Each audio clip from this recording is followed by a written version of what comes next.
دوست حقیقی به مثل سایه است، خواه راست باشی خواه قامت شکسته، هرگز تو را ترک نمی کند.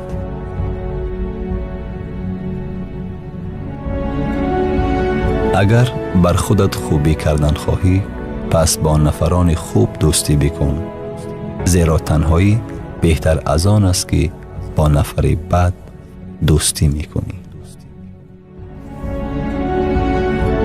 با نفرانی که به دنیا محبت دارند دوستی مکن، فقیر بشوی تو را پست میبینند و اگر دارا شوی بخیلیت میکنند.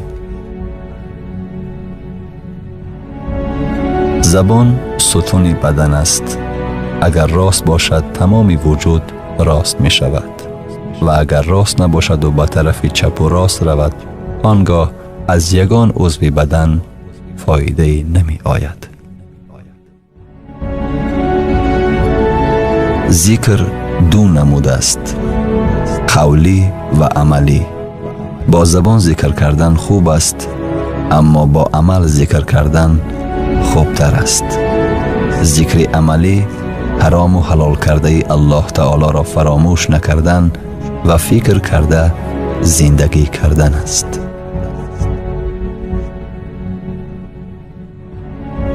فکر میکنم اگر دست نگر می بودیم، نفر درمان را تق تق کرده درآید و کمک بکند، خیلی خرسند می شدیم.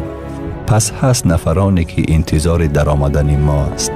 زکات و صدقه فطر را فراموش نکنید و نماز را برپای دارید و زکات بدهید و با رکوع کنندگان رکوع کنید.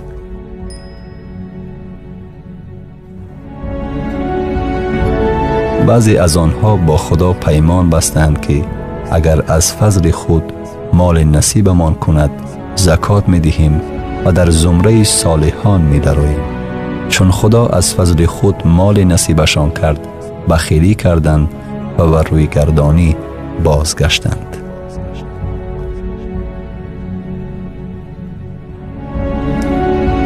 زنی که عائله‌اش را دوست می دارد، دشواری نیست که صبر کردن نتواند و فداکاری نیست که طاقت کرده نتواند.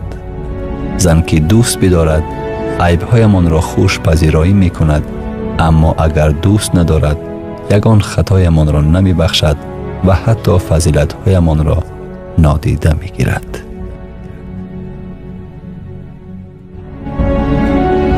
اگر برای دریافت زیبایی تمام جهان را گردش کنیم هم، اگر آن را در درون خود نداشته باشیم هرگز نمی یابیم.